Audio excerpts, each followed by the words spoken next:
तो दोस्तों स्वागत है आपका exam study circle YouTube channel पर। आज हम करने जा रहे हैं अगस्त 2 तारीख के करंट अफेयर्स। और इसमें हम करेंगे सिर्फ 20 क्वेश्चन, और 20 क्वेश्चन में ना आपके ना सारे करंट अफेयर्स कवर हो जाएंगे। और ये ना एग्जाम सेंट्रिक है, इसमें कोई भी आपको फालतू का क्वेश्चन नहीं मिलेगा जो सिर्फ आपका टाइम वेस्ट करे। तो सिर्फ जो इंपॉर्टेंट क्वेश्चन है और जो पेपर में आ सकते हैं वही हम इसमें डिस्कस करने जा रहे हैं। तो चलिए शुरू करते हैं। तो इंडिया रिसेंटली साइन किया concessional line of credit 4,000 crore की विथ विच नेबरिंग कंट्री। किस नेबरिंग कंट्री के साथ 4,000 करोड़, ये आंकड़ा भी आपने याद रखना है। तो आंसर है इसका भूटान। तो ये है क्या, इंडिया ने 4,000 करोड़ का एलओसी जो साइन किया भूटान के साथ, ये उनके 13वें 5 ईयर प्लान के अकॉर्डिंग 2024 से 29 तक। ठीक है, ये जो उनका कवर होगा 2024 से 2029 तक होगा। और इसमें जो ना टोटल जो सपोर्ट है वो 10,000 करोड़ की होनी है, जिसमें 12 न्यू प्रोजेक्ट टाइड असिस्टेंस, जो प्रोजेक्ट बनाएंगे उसमें असिस्ट करेंगे हम लोग। और टोटल जो है ना, ये टोटल 82 है। जो प्रोजेक्ट है वो टोटल है 82। नए 12 बनेंगे और जो टोटल वैसे प्रोजेक्ट है जिनमें असिस्ट होगा वो टोटल 82 है। इंडिया ऑल्सो 145 इलेक्ट्रिक व्हीकल्स दिए भूटान को। और जो है ना, ये एग्रीमेंट हुआ है किस बैंक के थ्रू हुआ है? EXIM bank. एग्जिम बैंक बहुत इंपॉर्टेंट बैंक है। इसका हेडक्वार्टर कहाँ है आपका? मुंबई। एस्टेब्लिश कब हुआ था? 1982, याद रखिएगा। ठीक है जी। और इसके बाद ना जो वो हेल्थ का जो एमओयू साइन हुआ है वो एम्स न्यू दिल्ली और Khesar Gyalpo university of medical science of Bhutan के साथ हुआ है। तो इंपॉर्टेंट है, याद रखना। 4,000 करोड़ की हेल्प हो चुकी है और टोटल एलओसी 10,000 करोड़ का है, टोटल सपोर्ट। चलिए नेक्स्ट क्वेश्चन पे बढ़ते हैं। इस क्वेश्चन के आने के मैक्सिमम चांस है, बहुत इंपॉर्टेंट क्वेश्चन है ये। According to the environmental performance index 2026, India की रैंक क्या है? 176। बहुत ही खराब परफॉर्मेंस रही है इंडिया की। किसमें? आपका एनवायरमेंटल परफॉर्मेंस इंडेक्स में टॉप किसने किया है? इस्टोनिया ने। ये भी इंपॉर्टेंट है। और सबसे खराब लास्ट कंट्री कौन सी है? लाओस रही है। तो एनवायरमेंटल परफॉर्मेंस इंडेक्स में इंडिया की मतलब सेकंड लास्ट है। 177 कंट्रीज में से सेकंड लास्ट पे इंडिया, ये 22.46 के स्कोर से। और ये ना पब्लिश कौन करते हैं? Yale Centre for Environment Law and Policy, Columbia University है। ठीक है, येल सेंटर करता है पब्लिश। और तो और इससे रिलेटेड और क्या क्या रिपोर्ट्स है आपकी? क्लाइमेट चेंज परफॉर्मेंस इंडेक्स आता है जो कि जर्मन वॉच करता है, इसमें इंडिया की रैंक है 23rd। ये भी याद रखिएगा आप लोग। ठीक है। और climate risk index also publish by German watch, इसमें इंडिया की रैंक 9th है। 9th most climate affected country है ओवर लास्ट 30 ईयर्स में। तो मतलब कि अगर क्लाइमेट में कोई भी चेंज होता है ना, तो सबसे ज्यादा प्रभाव पड़ने वाले देशों में से भारत 9वें नंबर पे, इसका मतलब ये है। चलिए जी अगला क्वेश्चन देखते हैं। चंद्रयान 5 ल्यूपेक्स। ल्यूपेक्स की फुल फॉर्म क्या होती है आगे देखेंगे। Is a joint lunar mission between ISRO and which countries space agency. ये है आपका जापान। तो लुपेक्स होता है ल्यूनर पोलर एक्सप्लोरेशन मिशन। अभी रिसेंटली इसरो ने चंद्रयान 4 तो अनाउंस कर दिया। अब 5 के लिए क्या है? 5 ज्वाइंट जो वेंचर रहेगा इनका चंद्रयान 5 के लिए, is a joint mission of ISRO and JAXA. JAXA किसकी है? जापान की, जापान एरोस्पेस एक्सप्लोरेशन एजेंसी। ठीक है, 2028 में ये मिशन लॉन्च होगा। इसमें लैंडर इसरो बनाएगी और रोवर जाक्सा बनाएगी। जैसे हमारा लैंडर और रोवर विक्रम और वो था ना प्रज्ञान, चंद्रयान मिशन 3.0 के लिए विक्रम और प्रज्ञान था ना, वैसे ही अभी रोवर जाक्सा बनाएगी और लैंडर इसरो बनाएगा। 100 दिन का मिशन होगा और टोटल साइंटिफिक पेलोड 7 होंगे। ठीक है, इसमें क्या होगा? ऑब्जेक्टिव क्या होगा? Lunar water and water ice near the moon south pole. South pole में फ्यूचर ढूंढने की तलाश होगी और ल्यूनर वाटर और वाटर आइस ढूंढा जाएगा इसमें। ठीक है, तो इससे और रिलेटेड क्या हो जाएगा? इसरो इंडिया का है, जाक्सा जापान का, नासा आपका यूएसए का, और ईएसए है चाइना का, यूरोपियन स्पेस, सॉरी चाइना बोल रहा हूँ, ईएसए आपको यूरोप का, यूरोपियन स्पेस एजेंसी। अगला है Sarnath was recently inscribed as a India UNESCO world heritage site. तो भाई सारनाथ अभी रिसेंटली न्यूज में भी था, 45th वर्ल्ड हेरिटेज साइट बन गया है इंडिया की। बहुत इंपॉर्टेंट क्वेश्चन है, बहुत इंपॉर्टेंट फैक्ट है कहाँ पे? उत्तर प्रदेश में है। जहाँ पे ये फेमस किस लिए? इधर गौतम बुद्ध ने अपना फर्स्ट सरमन डिलीवर किया था, धर्म चक्र पवताना सूता। ठीक है, तो ये ना सारी चीजें इसलिए इंक्लूड की गई है ताकि आपकी स्टेटिक भी रिवाइज होती रहे। ठीक है, तो आफ्टर एनलाइटमेंट फर्स्ट जो इनका संबंध था वो कहाँ था, सारनाथ में, याद रखिएगा। टोटल अभी इंडिया की कितनी होगी, 45। कल्चरल साइट्स 37 है, नेचुरल साइट 7 और मिक्स साइट 1 है। यूनेस्को हेरिटेज कन्वेंशन कब एडॉप्ट किया गया था, 16 नवंबर 1972। अच्छा, इंडिया की जो आप first UNESCO world heritage site India में कब डिक्लेयर हुई थी, 1983 फर्स्ट टाइम। किस किस को मिला था, अजंता की केव्स, एलोरा केव्स, ताजमहल और आगरा फोर्ट। अच्छा, 1993 में हुमायूं टॉम जो कि दिल्ली में है, इसको भी वर्ल्ड हेरिटेज साइट का दर्जा मिला था। ये क्वेश्चन आपको पेपर में भी पूछा गया, तो ये याद रखिएगा। 45th साइट है हमारी अजंता सारनाथ की, ठीक है। फर्स्ट जो भी थी ये 1983 में अजंता, एलोरा, ताजमहल और आगरा फोर्ट को मिला था, याद रखिएगा, इंपॉर्टेंट है। और बुद्धिज्म से रिलेटेड क्या, बोध गया में एनलाइटमेंट हुआ था, सारनाथ में फर्स्ट सरमन, कुशीनगर में महापरिवाना और लुम्बिनी इनकी बर्थ प्लेस थी। ये याद रखना, ये कई बार पूछे जा चुके हैं। Which state become the first in India to implement the digital emergency referral system Setu. तो ये स्टेट आपकी राजस्थान हो जाएगी। इसमें है क्या, ये बेसिकली क्या है, first smartphone based digital emergency referral system है, ठीक है, लॉन्च बाय राजस्थान, जो कि पेशेंट को ट्रांसफर करना from primary health centre to community health centre. मतलब बोलते हैं ना कि भाई इनको आगे ले जाइए, तो वही वाला जो है ना डिजिटल इमरजेंसी रेफरल सिस्टम बनाया है, जो कि आपका फोन से भी ऑपरेट हो जाएगा। इसमें क्या मैनेज 3,500 के करीब इमरजेंसी केसेस 15 डिस्ट्रिक्ट में मैनेज हो रहे हैं इससे सिर्फ, ठीक है। शेयर इसमें क्या क्या होगा, पेशेंट की हिस्ट्री, सारी हिस्ट्री पता होगी पेशेंट की कि भाई इसको क्या बीमारी है, क्या क्या दवाइयां दी जा चुकी है, ऐसे GPS location, estimate time of arrival with receiving hospital, ठीक है। तो मतलब जैसे कि एक हॉस्पिटल से दूसरे हॉस्पिटल में रेफर कर दिया गया, तो इनको सारी इन्फॉर्मेशन होगी कौन सा पेशेंट आ रहा है, वो किस चीज से ग्रसित है और कितनी देर में पहुंच जाएगा। तो ये सारा सेतु जो पोर्टल है ना, इससे ऑपरेट होएगा। Implemented under the broader objective of national health mission के तहत ये चलाया गया, ठीक है। अच्छा, principal medical and health secretary कौन, हमारी गायत्री राठौर है। उसके बाद देख लेते हैं, यूनियन कैबिनेट ने अप्रूव किया प्रधानमंत्री सूर्य सरोवर योजना में कितने आउटलेट, कितना वो एलोकेट किया है बजट इसका, 5,070 करोड़ का। इसमें क्या है, टारगेट है हमारा 5,000 मेगावाट का, और ये है क्या, to promote floating solar power plants. मतलब वाटर बॉडीज में जो रिजर्वायर्स है उसमें फ्लोटिंग सोलर पैनल लगाने का मकसद है, और उससे कितनी एनर्जी जनरेट करना, 5,000 मेगावाट की, ये टारगेट है। तो फाइनेंशियल असिस्टेंस इसमें 1 करोड़ पर मेगावाट के लिए आएगा, कि 1 करोड़ के रुपए खर्च आएगा, और 2 घंटे की बैटरी स्टोरेज होगी।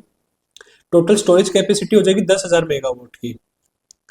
और उसके बाद इंप्लीमेंटिंग एजेंसी इसके लिए कौन सी है, solar energy corporation of India, याद रखना ये चीज। और मिनिस्ट्री इसकी कौन सी है, ministry of new and renewable energy. कौन है इसके मिनिस्टर आपके, प्रहलाद जोशी। ये अभी आपके एजुकेशन मिनिस्टर भी है, एडिशनल चार्ज इनको एजुकेशन मिनिस्ट्री का भी मिला हुआ है। तो इंडिया का टारगेट क्या है, 500 गीगावाट नॉन फॉसिल फ्यूल से 2030 तक वो करना। और ये एसडीजी का कौन सा गोल है, आप ये मुझे कमेंट सेक्शन में बताएंगे। सस्टेनेबल डेवलपमेंट गोल होते हैं ना, वो वाला। हु बिकम द देखिए भाई, बहुत important question, who become the first women director general of geological survey of India. तो पहली महिला बनी है वर्षा अशोक अगलावे। बहुत ही इंपॉर्टेंट क्वेश्चन है, क्योंकि पहली बार वुमेन बनी है डायरेक्टर, किसकी, जीएसआई की। इससे पहले कोई भी वुमेन नहीं बनी, और ये 176 साल में पहली बार हुआ है, तो इसलिए इंपॉर्टेंट बन जाएगा। तो 54वीं डायरेक्टर जनरल बनी है जियोलॉजिकल सर्वे ऑफ इंडिया की, कौन, वर्षा अशोक अगलावे। हेडक्वार्टर कहाँ है इसका, कलकत्ता में 1851 में एस्टेब्लिश हुआ था। हेडक्वार्टर ज्यादा इंपॉर्टेंट है, मिनिस्ट्री ऑफ माइन के अंडर आता है। और इसमें मेन इनका पर्पस होता है geological mapping, mineral exploration, earthquake studies, ये सब इस रिगार्डिंग ये सारी स्टडी करते हैं। और पैलियोंटोलॉजिस्ट वो होते हैं जो फोजिल्स की स्टडी करें, फोजिल से कि कितना पुराना है, किस टाइम का है, वो सारी स्टडी करें। चलिए जी अगला देखते हैं, India 16th census introduce which major feature for the first time. तो फर्स्ट मेजर फीचर इसमें क्या है, फुल्ली डिजिटल सेल्फ एन्यूमरेशन है। तो सेल्फ ही एन्यूमरेशन होगी, और एक और चीज के फुल्ली डिजिटल है। तो ये इंडिया के 16th सेंसस है। इससे पहले एक चीज आप याद रख लीजिए, दो नाम है इधर, लॉर्ड मेयो और लॉर्ड रिपन। लॉर्ड मेयो ने 1872 और रिपन ने 1881 में सेंसस कराई थी। ये आपकी कंप्लीट नहीं थी, कुछ रीजनल बेसिस पे थी, ये कंप्लीट सेंसस थी। तो ये क्वेश्चन क्वेश्चन पूछा जा सकता है। अभी लॉर्ड रिपन ने कंप्लीट सेंसस कराई थी, ये चीज आप याद रखेंगे। और इससे रिलेटेड क्या है, फुली डिजिटल सेल्फ एन्यूमरेशन है। सेल्फ एन्यूमरेशन का पीरियड 1 से 15 अगस्त तक रहेगा। 16 से 14 सितंबर तक हाउस लिस्टिंग का काम चलेगा। और ये कौन सा ऑफिस करा रहा है आपका, एक तो मिनिस्ट्री ऑफ होम अफेयर्स के अंडर आएगा, और general and census commissioner of India, ठीक है, registrar, office of the registrar general and census commissioner of India, ठीक है। जो ये डाटा है ना, data collected is legally protected under the census act 1948। मतलब कि जो डाटा आपका कहीं लीक नहीं हो सकता और ना इसका इलीगल यूज हो सकता। इस एक्ट के तहत ये आपका सिक्योरिटी, मतलब इसको सिक्योरिटी प्रदान की गई है, लीगली प्रोटेक्टेड है।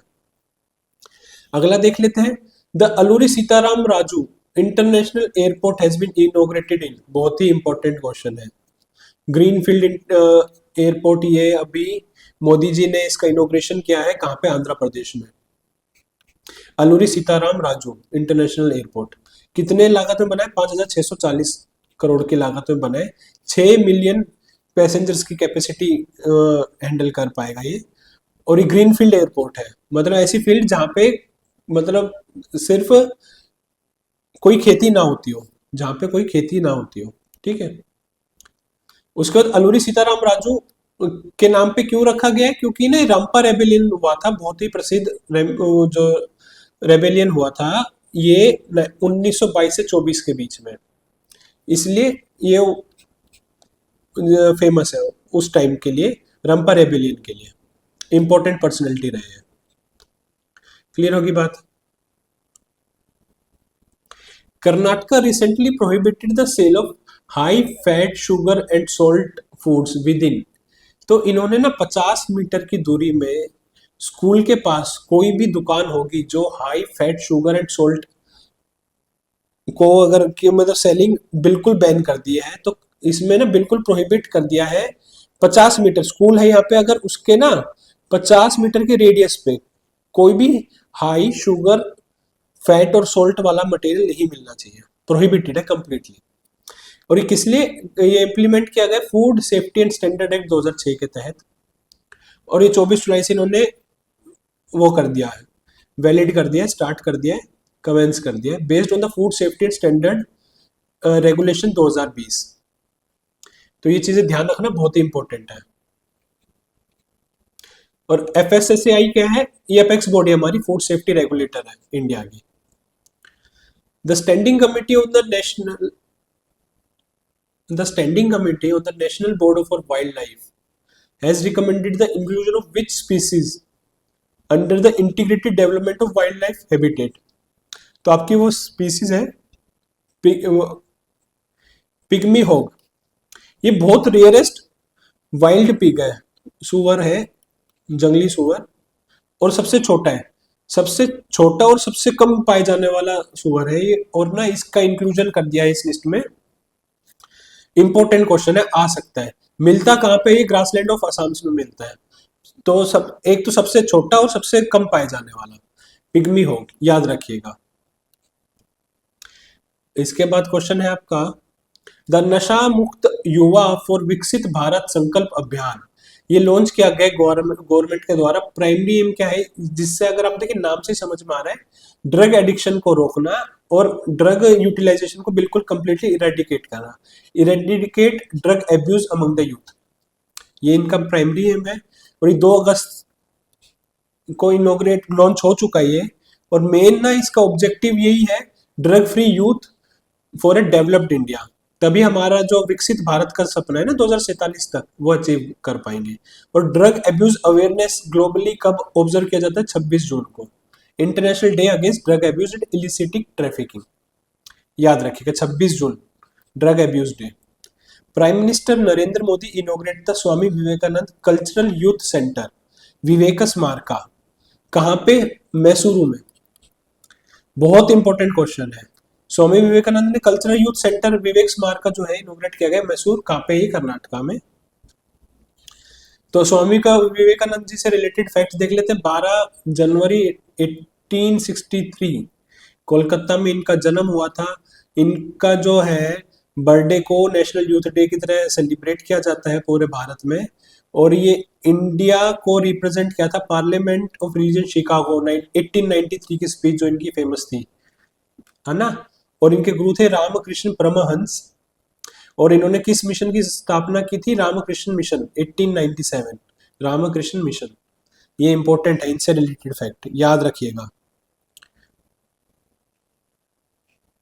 Prime minister Narendra Modi inaugurated and laid the foundation develop project worth over. अच्छा, अभी जो हमने किया था भोगापुरम आंध्र प्रदेश में 17,900 करोड़ का प्रोजेक्ट भी लॉन्च किया इन्होंने, और एयरपोर्ट भी बनाया ना, एएसआर एयरपोर्ट भी बनाया है। तो ये उसी प्रोजेक्ट के तहत ये एयरपोर्ट भी बनाया था। तो इसलिए ना ये इंपॉर्टेंट है। टोटल बजट जो एलोकेट किया गया था 17,900 करोड़ का, उसमें से एयरपोर्ट का बजट भी था। तो इसमें क्या है, ये भोगापुरम डिस्ट्रिक्ट जो पड़ती है, ये आपकी जगह पड़ती है विजंग्राम डिस्ट्रिक्ट में, आंध्र प्रदेश। और एएसआर इंटरनेशनल एयरपोर्ट बनाया था, पीपीपी मॉडल पे बनाया है। तो ये चीजें याद रखिएगा। 6 मिलियन पैसेंजर की कैपेसिटी एनुअल है, याद रखना। ये सारी चीजें बहुत इंपॉर्टेंट है। 17,900 करोड़ का फंड एलोकेट हुआ है, टोटल हुआ है, सिर्फ एयरपोर्ट के लिए नहीं हुआ। अगला क्वेश्चन देख लेते हैं। ये भी बहुत अच्छा और इम्पोर्टेंट क्वेश्चन है। रिसेंटली इंडिया ने जो मीटिंग है ज्वाइंट ट्रेड कमेटी फर्स्ट हुई है इन दो देशों के बीच में, तो इसलिए इंपॉर्टेंट है। विच कंट्री के साथ? रवांडा फर्स्ट है, फर्स्ट ज्वाइंट ट्रेड कमेटी। तो India and Rwanda held its first joint trade committee meeting to strengthen the bilateral trades. अच्छा, आपके रवांडा से रिलेटेड इंफॉर्मेशन क्या क्या हो जाएगी? कैपिटल केगाली, रवांडा फ्रैंक इनकी करेंसी होगी, कॉन्टिनेंट अफ्रीका हो गया। तो मीटिंग का फोकस किस पे होगा? Trade, investment, MSMEs, pharmaceuticals and digital corporations. याद रखिएगा इस चीज को। अब डिफेंस अपॉइंटमेंट्स देख लेते हैं। Air marshal Tejpal Singh has been appointed as a deputy chief of air staff. Important चीज है, याद रखिएगा, deputy chief of air staff. अच्छा, एयरफोर्स डे 8 अक्टूबर को बनाया जाता है, 1932 में एस्टेब्लिश हुई थी हमारी एयरफोर्स, हेडक्वार्टर न्यू दिल्ली है। अच्छा, vice admiral A N Pramod recently assumed the charge as a deputy chief of naval staff. Deputy chief of naval staff और deputy chief of air staff दोनों हमने अभी डिस्कस कर लिए, रिसेंट अपॉइंटमेंट है ये। तो जो पेपर अगस्त में है ना, उसमें आने के चांसेस हो जाते हैं, अगस्त सितंबर में जिस पेपर होते हैं जो रिसेंट के करंट अफेयर्स पूछते हैं ना, इसलिए ये इंपॉर्टेंट हो जाते हैं। फिर क्वेश्चन है आपका, Alka Nagina Arora has taken the charge as a controller general of defence account, CGDA बनी है। अलका नगीना अरोड़ा बहुत इंपॉर्टेंट क्वेश्चन है। ये मिनिस्ट्री ऑफ डिफेंस के अंडर आता है, राजनाथ सिंह इसके मिनिस्टर हैं। तो याद रखिएगा, बहुत इंपॉर्टेंट है अलका नगीना अरोड़ा। अगला क्वेश्चन देख लेते हैं। DSC 824 recently launch by Indian navy, fifth vessel है अंडर विच प्रोजेक्ट? तो ड्राइविंग सपोर्ट क्राफ्ट प्रोजेक्ट के तहत ये फिफ्थ वेसल इंडक्ट हुआ है, डीएससी 824। ये किस लिए मतलब किस लिए यूज किया जाएगा? Used for under water diving operation, submarine support के लिए, सबमरीन को फ्यूल और बाकी सपोर्ट प्रोवाइड कराने के लिए, support salvage and under water maintenance के लिए, enhance operational capability for of the Indian navy in coastal waters. तो इसलिए डीएस 824 किस तहत? ड्राइविंग सपोर्ट क्राफ्ट प्रोजेक्ट के तहत। अब इसके बाद वाला क्वेश्चन देख लेते हैं। The union government release 1,09,019 crore to state government as a tax devolution के तहत ना 1,09,019 करोड़ टैक्स डिवोल्यूशन करते हैं, यानी कि टैक्स ट्रांसफर कर दिया स्टेट को ही। The central government release 1,09,019 crore as a advance tax devolution instalment. मतलब टैक्स एडवांस टैक्स है ये है कि जो भी कलेक्शन, इतना कलेक्शन पहले ही स्टेट को एलोकेट कर दिया है पहले स्टेट को ट्रांसफर कर दिया कि भाई इतनी अमाउंट ये तुम्हारी है। बहुत ही इंपॉर्टेंट क्वेश्चन है। क्यों? क्योंकि अभी जिन भी स्टेट में ये आ रहे हैं ना, डिजास्टर आ रहा है, फ्लड आ रहा है, उस चीज से उभरने के लिए ये चीज की गई है। ठीक है, अब ये जो आपका ना टैक्स डिवीजन है, ये आर्टिकल 270 में आता है। ठीक है, और ये आपको पता ही होगा जीएसटी कब इंट्रोड्यूस हुआ था, ये चीज याद रखना। आर्टिकल 280 में आपका फाइनेंस कमीशन आता है। अभी कौन सा फाइनेंस कमीशन चल रहा है? 16th चल रहा है। अरविंद पंगरिया इसके हेड है।